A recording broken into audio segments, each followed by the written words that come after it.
What happened to the Nazi gold? One of history's greatest mysteries, would you say, Robin? I would actually, yeah. For the benefit of those people listening to this on a podcast platform later on and seeing this as a shortened down version on YouTube, the full podcast will be available in the link in the description down below. Let me take you through the mystery of the missing Nazi gold. So, in the spring of 1945, advancing US forces captured the area of Germany known as Merkers, which was home to a sprawling salt mine. Hidden deep within this mine, 2,000 feet below the surface and several kilometers into its vast network of tunnels, was a nondescript room the Nazis simply called Number 8. When the American soldiers entered the room, they couldn't quite believe what they'd stumbled upon. A large cavern containing the lion's share of the Nazis' hidden wealth. It was one of the greatest treasure hoards ever assembled. Sacks upon sacks, filled with gold bars, many emblazoned with the Nazi swastika insignia. In total, the Allied forces found roughly 8,500 gold bars, worth a staggering $250 million in 1945, or $9 billion today, along with a further $7 billion worth of banknotes. However, this accounted for less than half of the gold Nazis stole over the course of the war. So the question remains, where is the rest of the Nazi gold? I'm sorry, Robin, I did a completely inadequate however then. Oh no, it was fantastic. I loved it. It's not as good as yours, and I'm sure everyone will attest to that. So, Robin, what do you think? Going into this mystery initially, less than half of the Nazi gold that is thought that the Nazis stole over the course of the war was recovered in this raid of this underground salt mine location. Where do you think the rest of it is? Well, it's worth mentioning where this gold came from. Most of this gold comes from victims of the Holocaust in countries that the Nazis invaded or cooperated with. Hungary, Austria, Poland, Czechoslovakia, those kinds of places, and particularly Jews. And not all of the stuff they stole from these people was gold or was golden objects that could be melted down into gold bars. Absolutely. To boost the bullion supplies of Nazi Germany. A lot of it was art, objects, silverware, fine crockery, crystal. So when we say that they found nearly $10 billion worth of gold, there was another $10 billion worth of gold known to have been stolen from their victims, and then another several billion dollars worth of art and artifacts that they took hidden somewhere. So the Nazis took a lot. And I don't know about you, but even if I were not as well prepared and, kind of well resourced as the Nazis, I would not put everything into one location. Absolutely. I would split it up. So I think it was only kind of a very lucky happenstance that allowed for all of this gold to be stored in this location. I don't think it was stored here for very long. I think before this, it was in one of Germany's largest banks in Berlin. But when Berlin was being like bombed, the bank owner, coupled with some like government officials who I can't remember the name of, ordered that this be moved to a safer location, just like 300 kilometers southwest of the city. Here. So yeah, I think it was only by sheer luck that the Allies were able to find all of this Nazi gold compared with the rest of it anyway. Yeah, in fact, there's a story of American soldiers who were actually tasked with finding all this stolen gold, or only found some of it because local villagers saw in the last stages of the war, some Nazi soldiers emerging from these caves holding big bags full of something. And they told the American soldiers, we think there's something hidden down there. And then they went looking for it, not expecting to find what they found. And of course, they're also lucky because it is known that there were other caves systems where the Nazis were holding something which they were under instruction to blow up. And they did. And then the officers in charge of blowing up those locations never divulged what was actually in them. So it's lucky they found this, especially something as large as this, at all. So there is a chance that a lot of the gold was destroyed. Is that what you're saying? I think destroyed or buried, right? Destroyed I or mean, buried, yeah. I don't know how effective a stick of dynamite would be to a gold bar. I've never Yeah. tried that experiment. I feel like gold is fairly solid, you know. But also, like, if you were one of the soldiers ordered to blow up this room full of gold bars before the Allies got hold of it, you'd sneak a bar or two, wouldn't you? I think so. You'd sneak a couple into your shoes. I think, I mean, when you've got that many thousands of gold bars in one cave, people aren't going to notice if a couple go missing. And there are reports of American soldiers who, you know, sunk into temptation when they came into contact with this massive treasure trove of Nazi gold. I think there were reports of people stealing, you know, a gold bar here or there, and they were dismissed or you know, arrested for thieving after the war.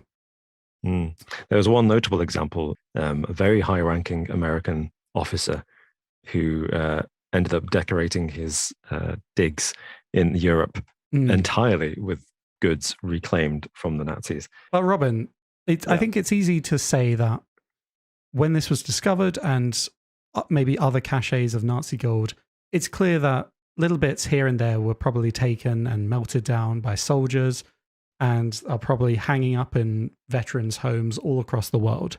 But are there any large caches of Nazi gold like this one still out there, possibly undiscovered to this day? And one of the ones that people tend to talk to, and there's quite a lot, like, there's some good evidence to suggest that something may be down there, is Lake Toplitz. Okay. Have you heard of this? I have, yeah. So legend has it that the Nazis dumped billions of dollars worth of stolen gold in the area of $5.6 billion into the waters of Lake Toplitz, an isolated lake located in the heart of a lush forest in the Alps, in Austria, I believe. There may be some legitimacy to this claim. So in the 1940s, the Nazis used the lake as a naval testing site and the mountains surrounding it as a retreat area for military officers. In 1959, after the war, investigators recovered £700 million of counterfeit notes from the lake that Hitler had planned on using to sabotage Britain's economy. So this was actually an operation called Operation Bernhard. But yeah, that was an operation they had to completely crash Britain's economy by just flooding Britain with counterfeit notes. It's an interesting story aside from this anyway. Yeah. But that's proof positive that there was more than just naval exercises going on Lake Toplitz. Exactly. If they'd hidden this down there, what else could be down there? Yeah. And there's an extraordinary amount of difficulty actually getting down there to have a look. And that's because the logistics of getting down there are really challenging. It's 300 feet deep, and about halfway down, there's layers of logs covering the entire area almost. And people have died going looking. At least five, isn't it? At least 5 people have drowned whilst attempting to get to the bottom and having a look at what's down there. I think the last time there was a proper excavation of the lake was in 2005. Right. When a team got permission from the Austrian government to have a miniature submarine go down there. But I think even then they struggled to get past this layer of logs, and it was inconclusive. So really, there could be some kind of treasure trove at the bottom of this lake that no one's uncovered. And also, unlike other treasure troves where I feel like, I don't know, history might have buried it deeper underground, or someone may have found it and melted it down in secret. This is probably one of the most likely, if it was ever there, to still be there.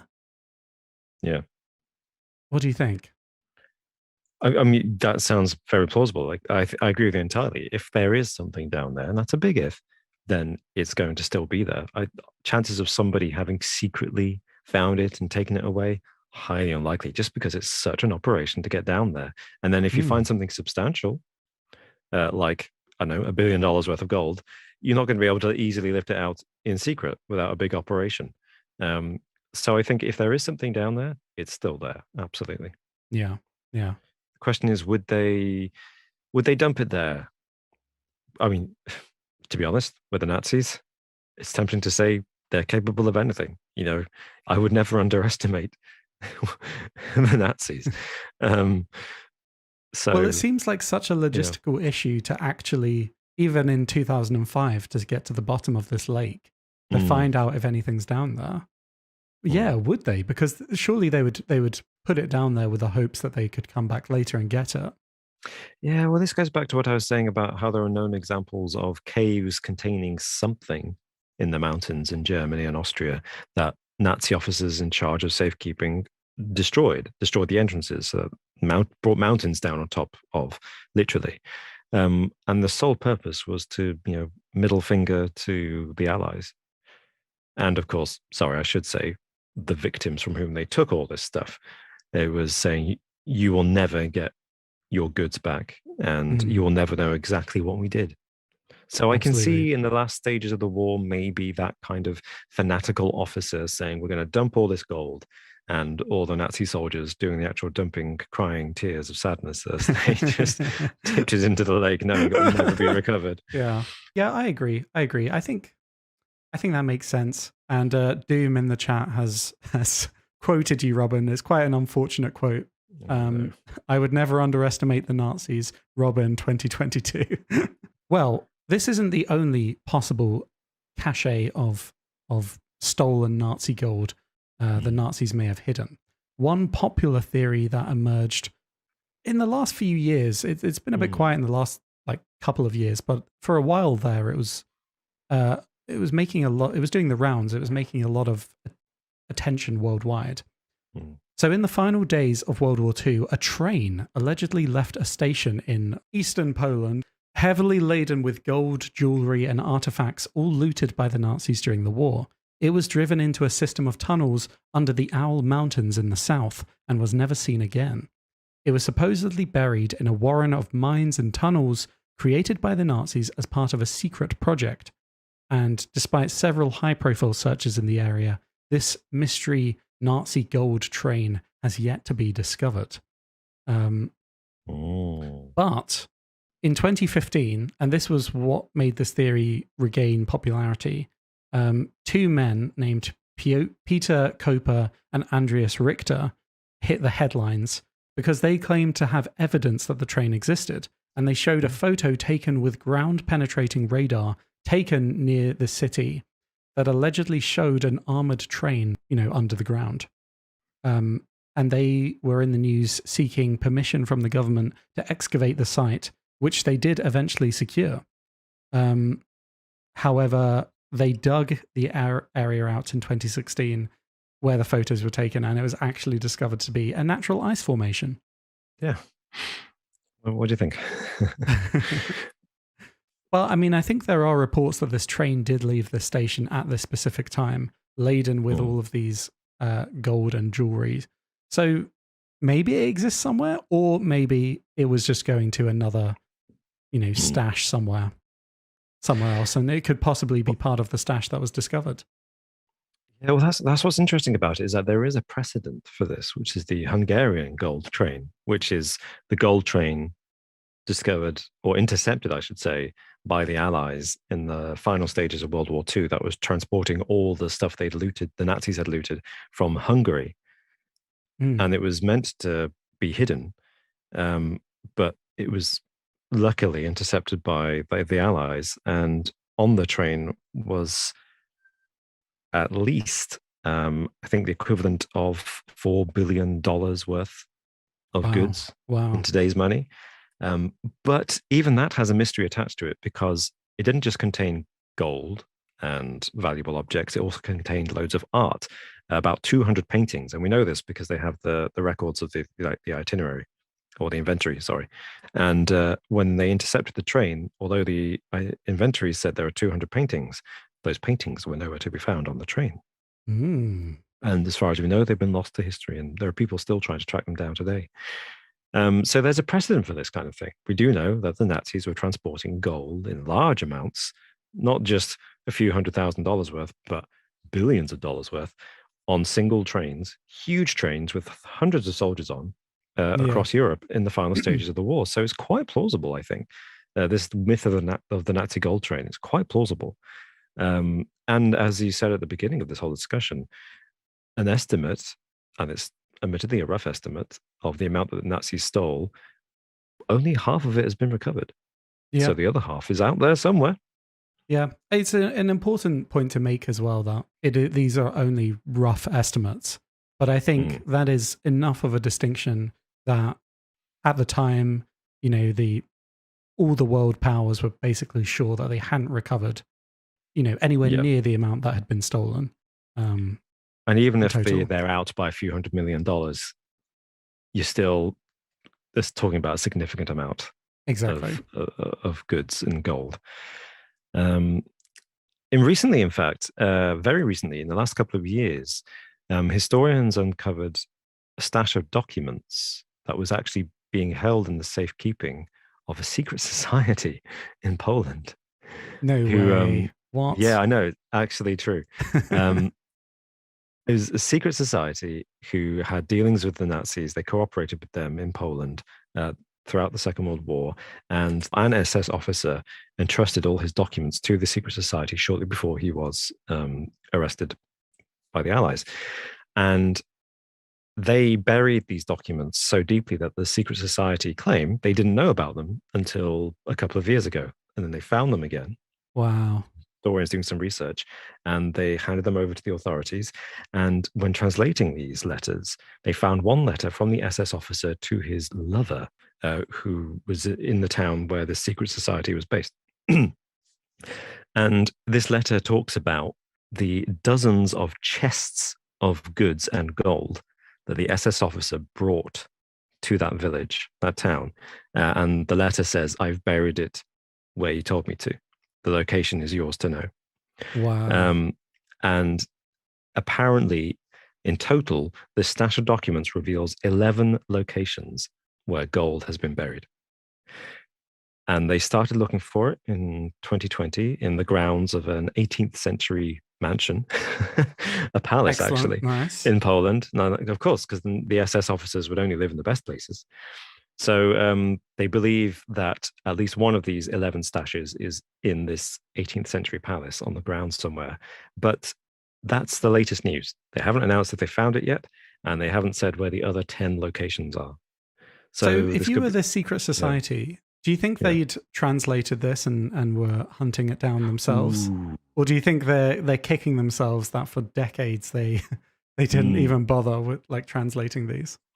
If I were a secret society, I mean, yeah, you're a secret society. Absolutely. That's what I would do. Yeah, absolutely. Some interesting ideas floating around in the comments. Atari Duckman says, if the treasure was buried in East Poland, the Soviets would have taken it for sure. Do you think that's a possibility, that maybe Soviet Union got their hands on this and kept it hidden from the rest of the world? So here's the thing. The Soviets actually had their own very long-running program. So for all the bad things that the Soviet Union did, they did a few good things when money was involved. And they actually had an entire program which was dedicated to, for decades, trying to find all the treasures that the Nazis had plundered from the people living in the countries that became part of the Soviet Union at the end of World War II. Places like Poland and East Germany and like Czechoslovakia and the whole of Eastern Europe, essentially. Obviously, they were motivated by the fact that it was money belonging to people that were now in their territory. So, hey, more money, please. But they actually did have this program.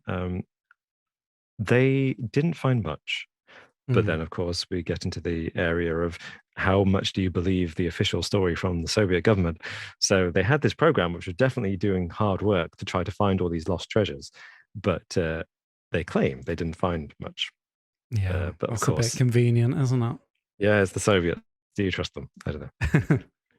Well, speaking of world governments and large organizations, shall we move on to... That's a pretty pretty thin segue there. But shall we move on to another theory of what happened to all this Nazi gold? Oh, yes, please. It's almost the most boring one. But and I think possibly the most realistic one, where the majority of this gold ended up. In banks, and particularly Swiss banks and other banks that were still trading with the Axis powers during the war.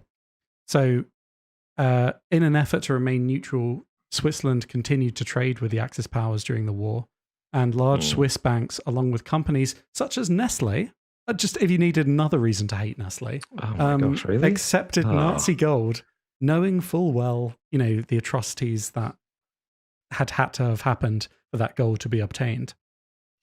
So at the end of the war, global attention turned towards these private vaults in the Swiss Alps. And Allied forces demanded that Swiss banks turn over any Nazi gold that had been hidden away. And these banks resisted initially, but eventually there was an international agreement called the Washington Agreement of 1946, which passed, and the Swiss banks eventually had to hand over $60 million worth, or $60 million to the families of the victims of the Nazi regime, which was not a huge amount with the quantity that we're talking about.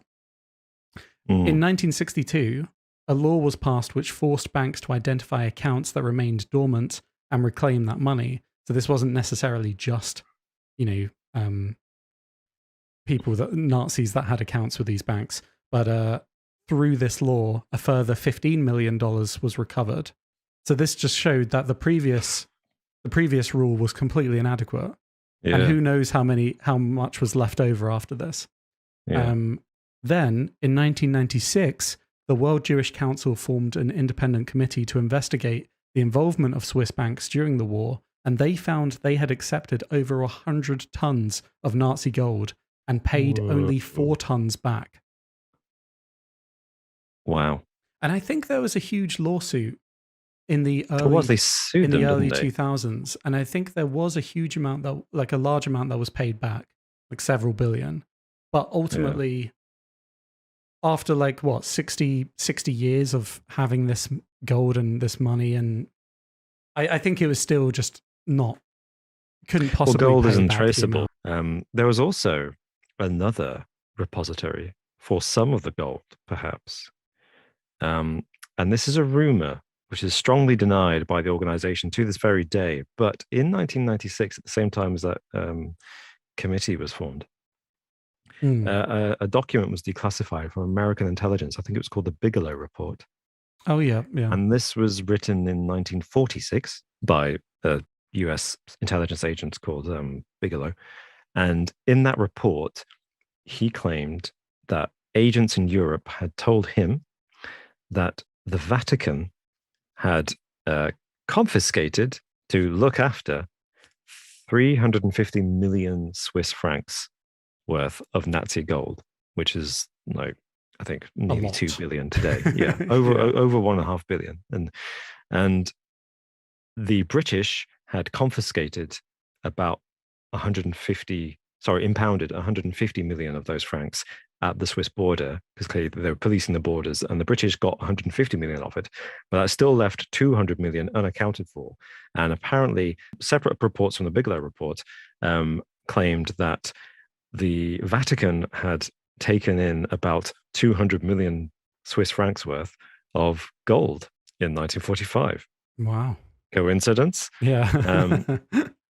But the Vatican Bank still denies to this day that they ever took any Nazi gold and banked it. Yeah. Of course, they also banked with the mafia back in the 70s. So they have a history of doing the right thing, don't they? Well, as Mr. Boston says in the comments, if you melt it down, put a new stamp on it, good as new. I wonder how much of that was going on around this time. It's not Nazi gold. It doesn't have a swastika on it. It's absolutely fine. Yeah. Almost certain. I mean, I like to say that I don't know what happened to the 150 million Swiss francs worth of Nazi gold that was impounded by the British. Yeah. I have a feeling it was not returned. It's a sad story, and of all the millions of victims of the war, this is just an inconvenient and sad reality that a lot of, the people's families didn't get the payments that they were owed at the end of it. It was just shared amongst large companies and corporations around the world. Yeah, they're always the winners. Do you believe, and this goes for everyone in the comments as well, do you believe that there are any large stashes like the one that we spoke about at the beginning of this segment that are still out there to the day, maybe buried somewhere, that remain unfound and they're undisturbed for this whole time since the end of the war? There must be some. The other half must be somewhere. I think a lot of it, as you say, is in the banks. Other countries took it, but there must be some that was never found. What do you think? I think there is, yeah. I think there must be. As Waffles Plus in the comments says, likely any unfound gold is in shipwrecks, which we haven't spoken about, but yeah, shipwrecks. That's true. Yeah. There were quite a few shipwrecks of Nazi ships allegedly carrying lots of jewelry and weapons and gold. So yeah, that is a real possibility as well. Whether the chances of actually finding that kind of thing, though, I feel like is way less likely than if it was just buried somewhere in Europe. Yeah. But it's an interesting topic all the same. Let us know in the comments what you thought of this topic. And if you have any other ideas for what you would like to see us discuss in future podcasts, do let us know. As always, we'll see you next time. Bye-bye. Bye-bye.